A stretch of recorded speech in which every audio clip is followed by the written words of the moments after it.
Bom dia, Miguel Portas. Bom dia. Entre a verdade do Governo e a verdade dos sindicatos, que balanço é possível fazer da greve geral? Bom, eu creio que desta vez os sindicatos foram particularmente inteligentes ao não darem o número sobre a adesão à greve geral. E foram inteligentes por uma razão simples. Primeiro, eu creio que as pessoas sabem e compreendem facilmente que não é fácil fazer uma estimativa num país que tem tanta pequena e média empresa, de fazer uma estimativa das adesões, que seja minimamente credível quando se trata de uma greve geral.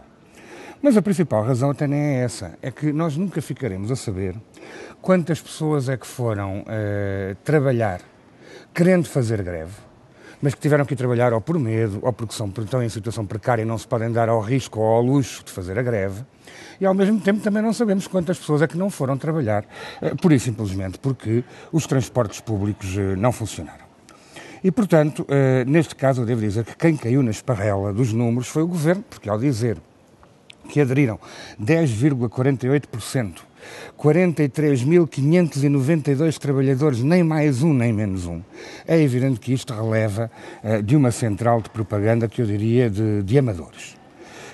E seria mesmo a piada da semana não fosse este tipo de reação indiciar algo um pouco mais complicado e que é, no fundo, de que temos do outro lado da greve geral um governo que não tem nada para oferecer ao país e que, portanto, que se encarniça apenas na defesa de uma política de austeridade, enfim, sem nenhum horizonte palpável para a vida das pessoas. Que mensagem é que o Governo deve retirar desta greve?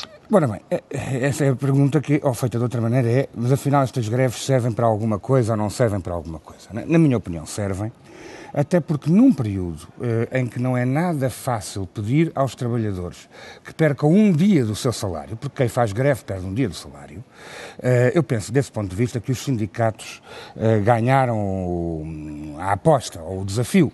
E ganharam basicamente porque conseguiram de facto impor uma greve generalizada nos transportes, importante na administração pública e também, apesar de tudo, eficaz nas grandes empresas do setor privado, que são aquelas que se podem comparar. As greves gerais são greves políticas, não é uma greve económica em que imediatamente a seguir na empresa se vê qual é que é o resultado e se chega ou não se chega a um acordo. As greves gerais estabelecem no fundo um quadro, uma relação de forças para inverter ou políticas ou pelo menos para procurar impor ao outro lado, ao lado do governo, ao lado de quem tem a responsabilidade da política, procurar impor, digamos assim, limites à sua ação.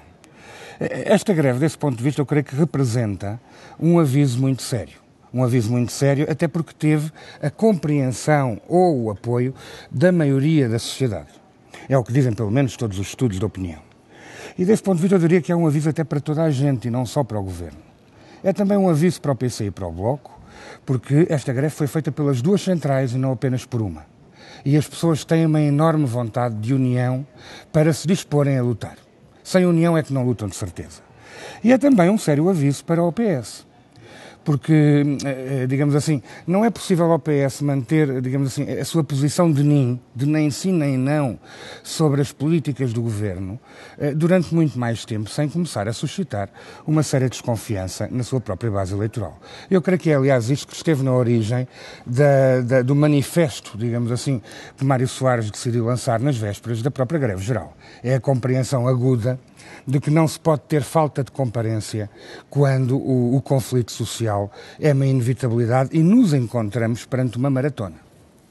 Os confrontos frente à Assembleia, como é que devem ser enquadrados, na sua perspectiva? Bom, eu creio que os confrontos em frente à Assembleia, assim como aquela questão dos petardos que houve, ou dos coquetéis Molotov que houve numas repartições de finanças na madrugada do dia, enfim, têm a importância que têm. Eu creio que eles são completamente, digamos assim, marginais ao essencial do acontecimento de ontem, mas nem por isso devem deixar de ser investigados e investigados por uma razão muito simples. É preciso perceber porque é que ocorrem. Não é hábito, nem é tradição em Portugal este tipo de acontecimentos nos últimos anos. Enfim, foram pelas piores razões durante muitas décadas no nosso país, mas não é da tradição da democracia atual. E, portanto, têm que ser investigados. Este tipo de acontecimentos ou são obra, ela mesma, de agentes provocadores, ou de pequenos grupos desesperados, ou de grupos políticos pequenos que querem fazer ou provocar um qualquer efeito, digamos assim, no fundo um efeito mediático, que acaba por desviar as atenções do acontecimento principal. Eu não sei de que é que estamos a falar. Provavelmente estaremos até a falar de vários destes aspectos coligados, mas não creio que tenham sido, apesar de tudo, acontecimentos que mereçam mais do que um breve comentário. Muito obrigado, Miguel Portas. Nada.